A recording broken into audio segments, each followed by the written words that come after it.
is your response to Lev Parnas, who says that your efforts in Ukraine were all about 2020? That you just wanted Joe Biden out? What's your response? Well, I don't know him. I don't know Parnas, other than I guess I had pictures taken, which I do with thousands of people, including people today that I didn't meet, but just met him. I don't know him at all. Don't know what he's about. Don't know where he comes from. Know nothing about him. I can only tell you this thing is a big hoax. It's a big hoax. We call it, this is the current hoax. We've gone through the Russian witch hunt. We've gone through a lot of them, from probably before I came down the escalator, but certainly since I came down the escalator. You take a look at what's happened. And in the meantime, our country, it doesn't matter what he's trying to probably make a deal for himself. I don't even know who this man is, other than I guess he attended fundraisers, so I take a picture with him. I'm in a room, I take pictures with people. I take thousands and thousands of pictures with people all the time, thousands during the course of a year. Oftentimes I'll be taking a picture with somebody, I'll say, I wonder what newspaper that one's going to appear in. No, I don't know him. Perhaps he's a fine man, perhaps he's not. I know nothing about him.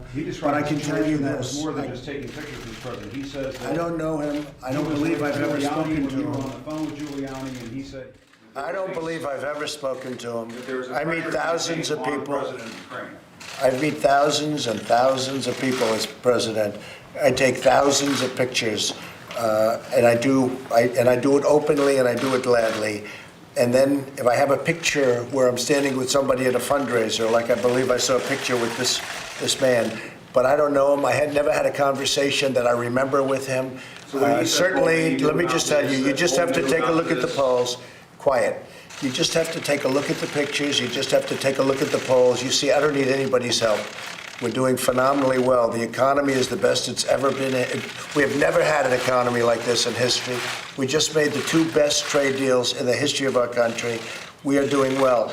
I don't need the help of a man that I never met before, other than perhaps taking a picture at a fundraiser or something, if that's where it was taken. Mr. President, are you still going to Davos? And if you are, what's the message you want to send? I will probably be going to Davos. I've been invited. We have tremendous world leaders, and we also have the great business leaders, and we want those business leaders all to come to the United States. Some of the businesses left the United States because they were disgusted with what happened, and now they're all coming back. We are booming. Our country's the hottest country anywhere in the world. There's nothing even close. Every world leader sees me, they say, what have you done? This is the most incredible thing that we've ever seen.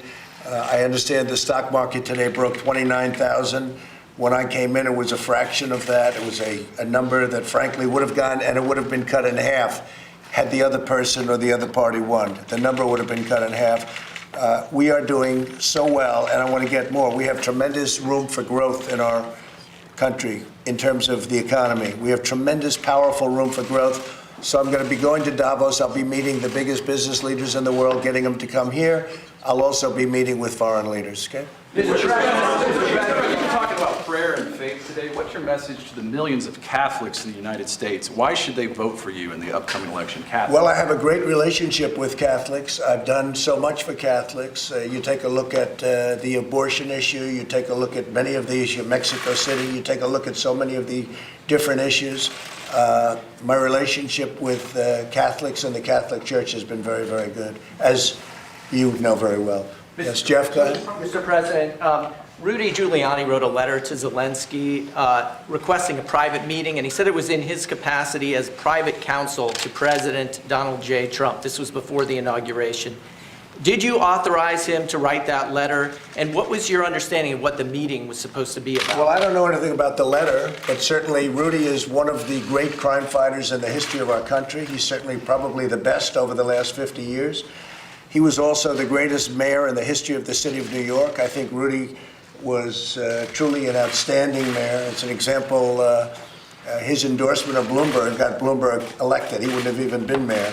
But Rudy was the greatest crime fighter, and Rudy is somebody that, frankly, having him on my side was a great honor for me, and it has been a great honor for me.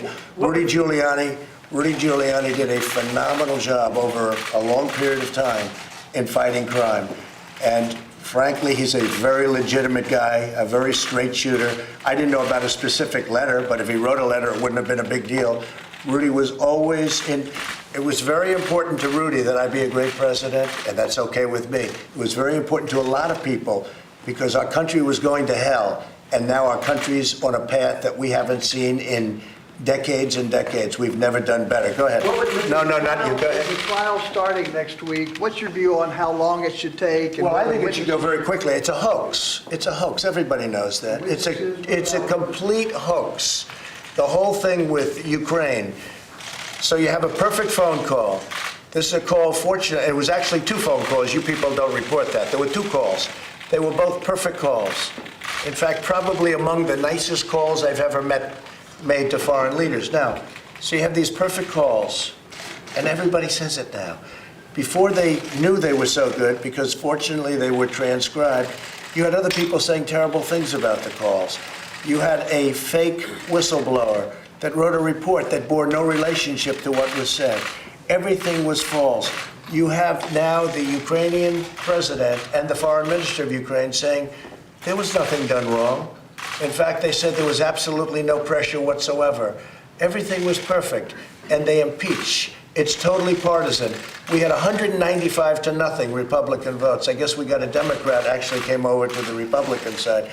We had 195 to nothing. This is a hoax. It's a shame. I did the biggest deal ever done in the history of our country yesterday in terms of trade, and probably other things too, if you think about it, the deal with China. And that was the second story to a total hoax. Today we just had passed the USMCA. It's going to take the place of NAFTA, which was a terrible deal. And the USMCA will probably be second to this witch hunt hoax, which hopefully everyone knows is not going anywhere. There was nothing done wrong. This was a perfect phone call. Think of it. The President of the United States, who's led the greatest growth, the greatest economic revival of any country anywhere in the world, is the United States, as big as it is. We're doing better than any other country by far. Our unemployment numbers are the best they've been in over 50 years. African American, Asian American, Hispanic American, unemployment, the best in the history of our country. And I've got to go through a hoax, a phony hoax, put out by the Democrats so they can try and win an election that hopefully they're not going to win. It was put out for purposes of winning an election. Our country is doing great. Our country has never done better. So they figured the only thing they can do, they failed on the Mueller report. That was a bomb. After 2.5 years, they failed. Now they said, what can we do? And they picked up a phone call that was perfect. But they didn't know it was perfect. They only found out later. They made up a phone call. What they did, look, what they did. You have a corrupt person. He's a corrupt politician named Adam Schiff. And he made up a phone call. He went out. You'll hear about this as you grow older. He went out and he said things that he said quid pro quo 8 times. It was no times. He said, don't call me, I'll call you. That's a mob statement. I never said that.